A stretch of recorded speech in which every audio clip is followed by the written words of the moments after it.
New information tonight in that house explosion in Royal Oak. Consumers Energy releasing its findings to the state. Glenda's here now. And Glenda, some surprising findings really in this report. Yeah, well, Jeff, Joanne, Consumers Energy just releasing that report it submitted to the Michigan Public Service Commission about the deadly February 27th blast in Royal Oak. Here are the pictures. You remember it. There was a loss of life there. And the bottom line really is that the company admits workers smelled gas and left the scene minutes before the explosion.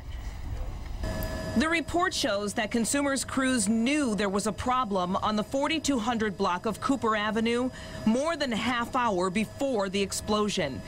In the timeline the gas company submitted to the state, it shows crew members smelled gas at 4:30 that afternoon.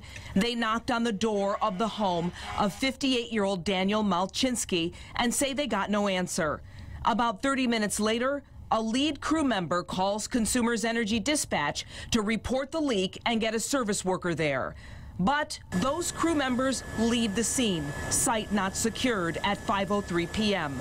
4 minutes later, Malczynski's home explodes, killing the retired auto worker and a cat. 35 other homes were damaged and several businesses.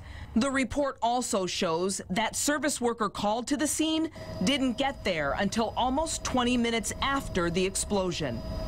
Now, days later, Consumers sent out a statement saying, in part, how the safety of our community, customers and employees remains top priority, and thoughts continue to be with the deceased victim's family and friends. It even talked about a comprehensive safety program in Royal Oak, and also the company says it has taken those appropriate disciplinary actions, including terminations for failure to follow policy.